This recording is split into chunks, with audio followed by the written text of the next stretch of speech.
bonjour à tous et à toutes. Merci de votre fidélité. Merci de suivre Immigration TV Canada, le seul canal qui vous donne toutes les informations venant directement de l'immigration canadienne et du gouvernement canadien. C'est aussi le canal qui vous accompagne dans vos démarches d'immigration vers le Canada. D'ici là, nous vous souhaitons une très bonne semaine d'informations avec nous. Et n'oubliez pas, si vous êtes nouveau dans ce canal, abonnez-vous, laissez-vous like et commentaires, sans oublier de partager ces informations avec d'autres personnes, surtout celles-là qui ont la nécessité ou qui ont l'envie de venir s'installer au Canada, parce qu'à travers nos vidéos, nous donnons tous les trucs nécessaires pour votre processus d'immigration vers le Canada. Comme nous avons fait la promesse avec vous la semaine dernière que nous allons rencontrer quelqu'un qui est rentré ici avec un permis de travail temporaire. Donc, nous avons le plaisir d'accueillir Jean-Marie Tombanivoul. Il est mauricien. Il a été sélectionné par une entreprise ici. Avec lui, nous allons voir les différentes étapes qu'il avait franchies avant de venir au Canada. Donc, on va essayer de voir avec lui combien de temps a duré la procédure d'immigration. Et nous avons avec nous Jean-Marie en ligne, à qui nous disons Jean-Marie et bonjour, merci d'être avec nous. Bonjour, ça va? Ça va bien, merci Jean-Marie. Jean-Marie, est-ce que vous pouvez nous faire une petite présentation de qui vous êtes? Moi, c'est Jean-Marie Tambalivoul. Je suis là depuis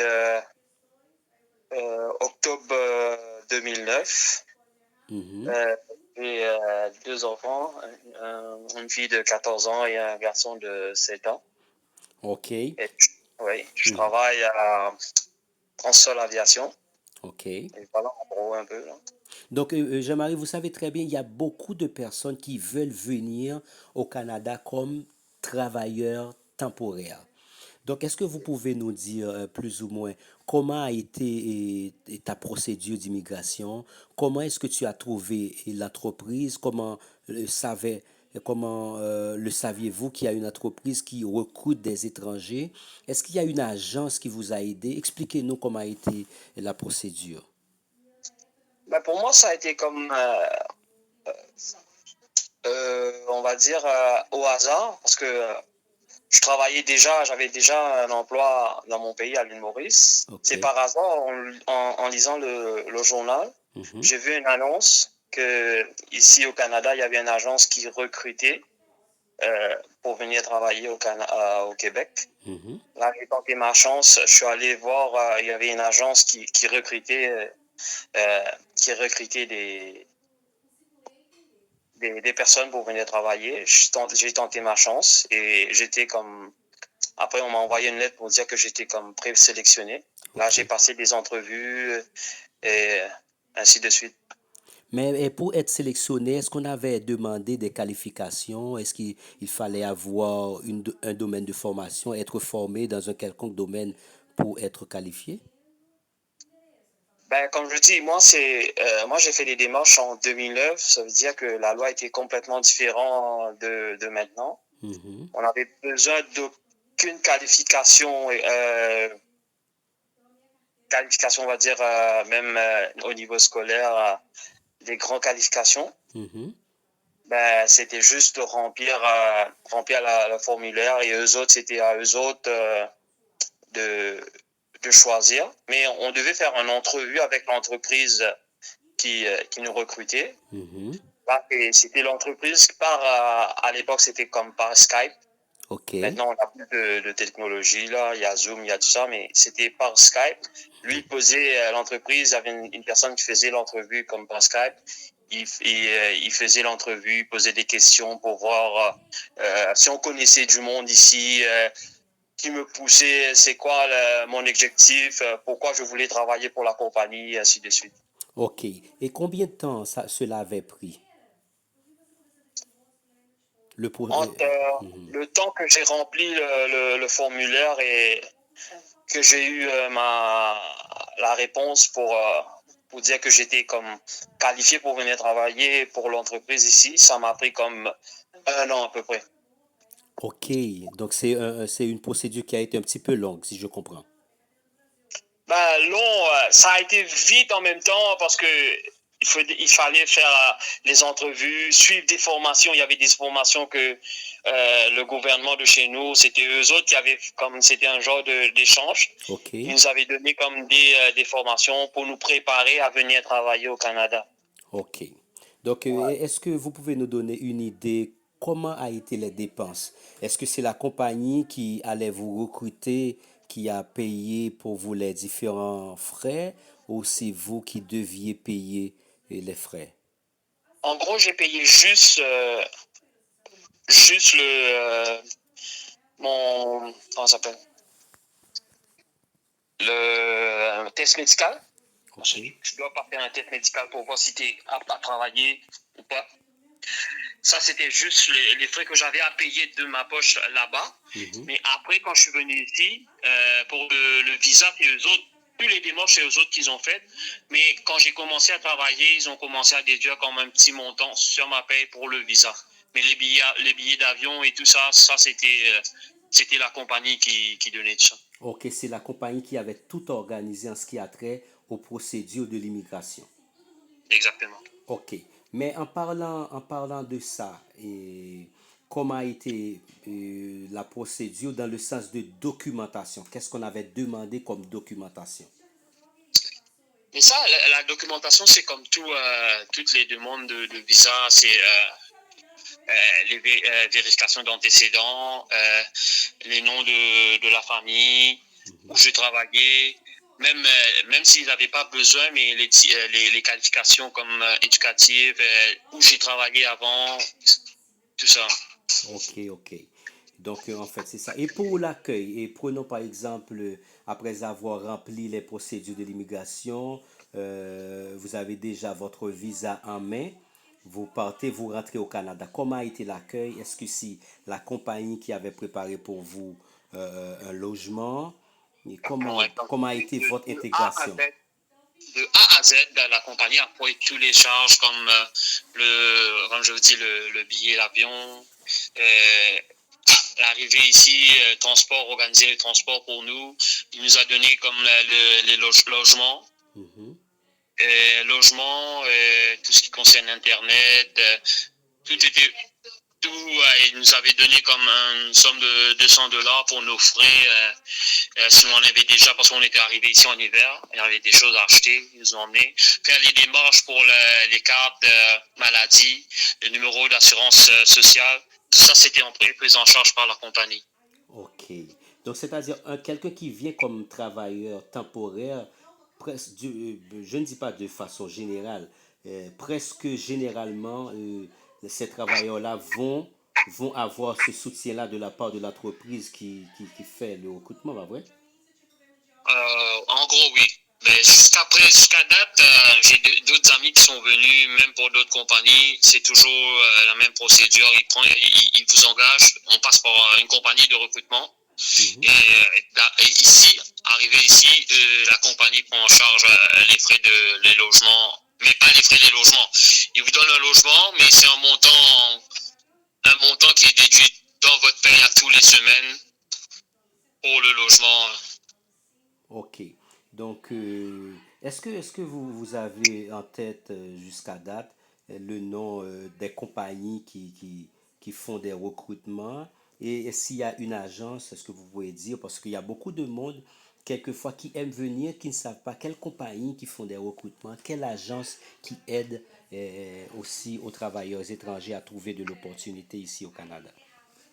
Ben, comme je vous dis, ici au Canada, je sais pas vraiment, mais comme chez nous à l'île Maurice, il y a deux entreprises qui font les recrutements spécifiques pour le Canada, qui s'appellent HR Pro, et l'autre c'est League Talent. Non, c'est pas League, c'est Focus Talent. Ça, c'est basé chez nous. Ok, Mais peut-être c'est H dans comment? n'importe H info? HR Pro. HRO? Mhm. Japon et Focus Talent. Ça, c'est basé à l'île Maurice, ça, chez nous. Je pense dans chaque pays, il y a différentes compagnies qui recrutent. Ok, ok. Donc on doit essayer de voir. Est-ce que Ouais. HRO donne des services à travers le monde ou seulement ils ont leur base en île Maurice? On doit voir s'il fait plus Euh, aussi. Allô, allô, je Jean-Marie? pense que c'est bon. Il recrute, il est basé dans l'océan Indien. Je pense qu'il s'occupe juste des recrutements dans l'océan Indien. Ok, dans l'océan Indien. Donc, Dans ça, l'océan Indien, c'est Madagascar, la Réunion, les Seychelles ou les Seychelles, l'île Rodrigue. C'est juste les petites îles qu'il y a dans l'océan Indien. Mais je pense pas qu'il est international. Mais je sais qu'il y en a d'autres internationales. Mais je pourrais pas vous dire les noms. ok, ok. Il revient aux autres personnes intéressées d'aller voir aussi ou essayer de rentrer en contact avec ces deux agences-là. Peut-être qu'ils ont des références à faire aussi. Donc, je pense que c'est Parce que vous important. partiez par essayer de vous renseigner avec Immigration Canada aussi. Eux autres aussi, ils ont peut-être une liste qui sont affiliés à eux. Mhm. Parce que moi, je parle de mon expérience de 2009, c'était comme ça. Mais ça ça n'a pas changé ça, mais il y a Des mises des à lois qui ont jour. changé maintenant. Je sais que l'immigration maintenant, pour moi, c'était un permis, je devais travailler juste pour la compagnie. Mhm, ouais. Un permis de travail fermé, c'est toujours comme ça Permis, quand on permis recrute. Ouais, exactement. ouais, c'est toujours comme Et ça là, n'a pas changé. Parce je que, sais que là, ils ont parlé, je sais que ça a changé là. Faut juste vérifier. mhm. Maintenant, les compagnies doivent faire des permis ouverts. Ah, Si ok. vous, ouais, je sais que ça a changé. Ça devait changer. J'ai un ami, j'ai parlé à un ami aujourd'hui qui m'a dit que ça a changé, mais je suis pas je sais pas en guillemets, là, je sais pas certain, vraiment, faut vérifier. Je sais que ça a changé maintenant. Les compagnies doivent faire des permis ouverts. Ok, ok, je dois aller vérifier ça afin d'apporter d'éléments d'information, je dirais, pour Exactement. les abonnés de Immigration TV Canada.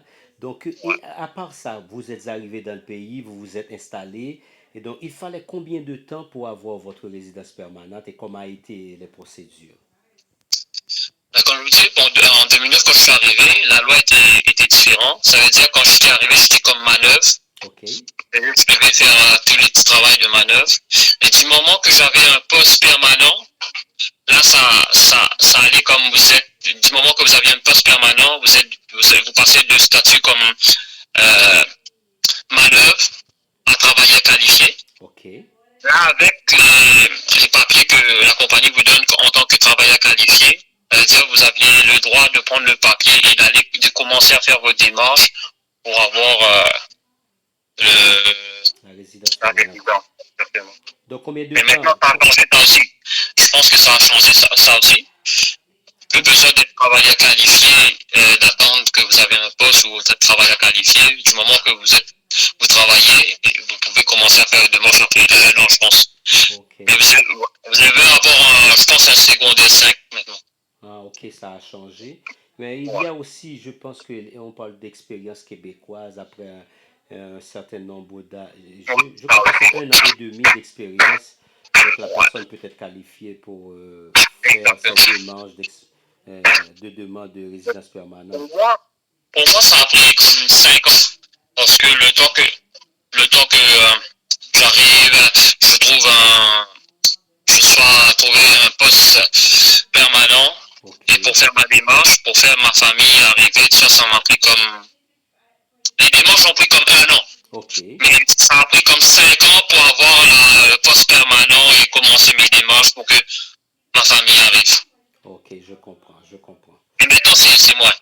Ok, maintenant c'est moins parce que ici on cherche à avoir des talents parce qu'il y a une pénurie de main-d'œuvre ici au Canada. On a Exactement. besoin de gens pour travailler.